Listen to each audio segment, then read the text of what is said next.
আসসালামু আলাইকুম। Hello guys, কেমন আছেন সবাই? আশা করি সবাই ভালো আছেন। তো অনেক নতুন ভিডিও নিয়ে আপনাদের সামনে হাজির হয়েছি।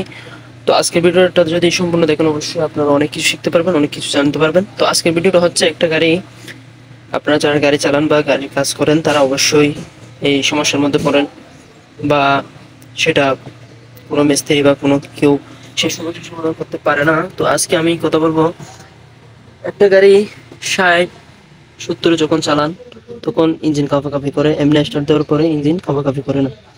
যখন 60-70 গাড়ি চালাচ্ছেন তখন গাড়ির ইঞ্জিন কাঁপাকাঁপি করতেছে, এমনি গাড়ি স্টার্ট দেওয়ার পরে কোনো ইঞ্জিন কাঁপাকাঁপি করে না।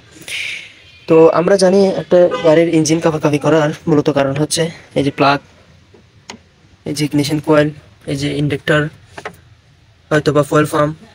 তো তার বাইরে এমন কি জিনিস আছে যার কারণে গাড়ির ইঞ্জিন কাঁপাকাঁপি করে। তো আজকে আমি সেই বিষয় নিয়ে কথা বলবো আপনাদের সামনে। তো যারা এখন আমার চ্যানেলটি সাবস্ক্রাইব করুন অবশ্যই সাবস্ক্রাইব করে দিন, এবং যারা এখন আমার ভিডিওটি লাইক করেন অবশ্যই লাইক করে দিন। তো ভিডিওটা শুরু করা যাক। তো একটা গাড়ি যখন স্টার্ট দিচ্ছেন কোনো ইঞ্জিন কাঁপাকাঁপি করতেছে না, এরপর যখন গাড়ি 60-এর উপরে চলতেছে তখন গাড়ির ইঞ্জিন কাঁপাকাঁপি করে। তার মূলত কারণ হচ্ছে প্রত্যেক গাড়িতে এরকম বিবিটি সেন্সর রয়েছে, আপনারা দেখতেই পাচ্ছেন, এটা হচ্ছে বিবিটি সেন্সর। যখন এই সেন্সরটা অতিরিক্ত ময়লা হয়ে যাবে, এই যে ভিতরে অতিরিক্ত ময়লা হয়ে যাবে, হয়তো বা লাইন আসতেছে না, বেশিরভাগ হয় কি অতিরিক্ত ময়লা আসার কারণে গাড়ির ইঞ্জিন 60-70 চলার পরে চালাচ্ছেন তখন ইঞ্জিন কাঁপাকাঁপি করে। তো আপনারা যখন গাড়ি 60-70-80 থেকে 100 চালাচ্ছেন তখন ইঞ্জিন কাঁপাকাঁপি করলে অবশ্যই আপনাদের এই সেন্সরটা চেঞ্জ করে দিবেন। যদি এখানে ময়লা অতিরিক্ত হয় তাহলে পরিষ্কার করে দিলে হবে। তো লাইনের সমস্যা, বেশিরভাগ গাড়িতে লাইনের সমস্যা কম হয়। তো লাইনের সমস্যা হয় না, বেশিরভাগ সেন্সর নষ্ট হয়ে যায়, হয়তো এখানে অতিরিক্ত ময়লা হয়ে যাওয়ার কারণে সেন্সরটা কাজ করে না, যার কারণে গাড়ি 60-70-80-তে চালার পরে গাড়ির ইঞ্জিন কাঁপাকাঁপি করে। তো এই গাড়ি তো সেরকম সমস্যা হয়েছে, গাড়ির 60-এর উপরে যখন চালাচ্ছে তখন গাড়ির ইঞ্জিন কাঁপাকাঁপি করতেছে। সে প্লাগ চেঞ্জ করে দিছে, ইগনিশন কয়েল চেঞ্জ করে দিয়েছে, ইন্ডাক্টর পরিষ্কার করে দিয়েছে, ফুয়েল পাম্প ঠিক আছে কিনা, প্রেশার সবগুলো চেক করার পরও কোনো সমস্যার সমাধান করতে পারেনি। তো আমরা যখন কম্পিউটার পাস করে দেখলাম, এরপরে দেখলাম এই যে বিপিটি সেন্সর যেটা বলতেছি এটা নষ্ট।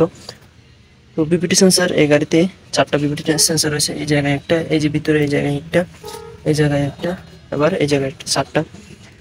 তো 4টা করলাম, এখানে তাল্লা যা সব খুলতে হয়েছে। তো মেনিফুল সব খোলার পরে আমরা এই বিপিটি সেন্সরটা গুলো খুললাম 4টা। তো দেখলাম খোলার পরে এই সেন্সরের 3টা নষ্ট।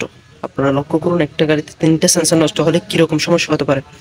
তো 3টা নষ্ট সেন্সর, আমরা নতুন সেন্সর এনেছি, তো সেগুলো লাগিয়ে দিব।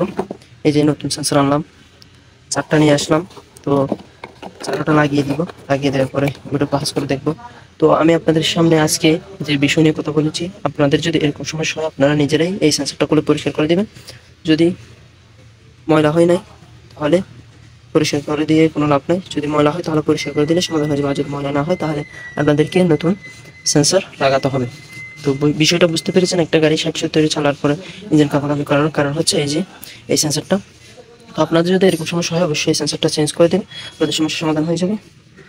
তো আজকে এতটুকুই, সবাই সুস্থ এবং ভালো থাকবেন। আর যদি ভিডিওটা ভালো লেগে থাকে, আপনারা কিছু শিখতে পেরেছেন সেরকম মনে হয়, যদি কিছু শিখতে পেরেছেন বা বুঝেছেন, তাহলে অবশ্যই এই চ্যানেলটি সাবস্ক্রাইব করে দেবেন, লাইক করে দেবেন। অবশ্যই আপনারা যখন লাইক কমেন্ট শেয়ার করেন অবশ্যই আমাদের ভালো লাগে, ভিডিও করতে উৎসাহ বেড়ে যায়। তো আপনারা সবাই লাইক কমেন্ট শেয়ার করে চ্যানেলটি সাবস্ক্রাইব করে দেবেন, এবং পরবর্তীতে আমি প্লাগ, ইগনিশন কয়েল, ইন্ডাক্টর নিয়ে ভিডিও নিয়ে আসবো। ইঞ্জিন কাঁপাকাঁপি করার কী কারণে ইঞ্জিন কাঁপাকাঁপি করে, ইগনিশন কয়েল কী হলে এবং প্লাগ কী হলে, ইন্ডাক্টর কী হলে ইঞ্জিন কাঁপাকাঁপি করে, সে বিষয় নিয়ে আমি ভিডিও পরবর্তীতে আনবো। এখন আমি আপনাদেরকে বলছি যা, যেই 60-এর উপরে গাড়ি চালানো ইঞ্জিন কাঁপাকাঁপি করে সেটা হচ্ছে এই বিপিটি সেন্সর। প্রত্যেক গাড়িতে এই বিপিটি সেন্সর রয়েছে, অবশ্যই সেটা চেঞ্জ করে দেবেন। তারপরে আপনার গাড়ি 60-70 চালালে কোনো ইঞ্জিন কাঁপাকাঁপি করবে না, এটা আমি 100% গ্যারান্টি দিয়েছি। আর যদি সেরকম সমস্যা হয় তাহলে আমাকে কমেন্ট করতে পারেন, তাহলে আমি আপনাদেরকে সমাধান এর যেই বিষয় রয়েছে আমি সেগুলো আপনাদের কমেন্টের ভিতরে দিব। অবশ্যই সবাই সুস্থ ভালো থাকবেন। আজকে তো আল্লাহ হাফিজ।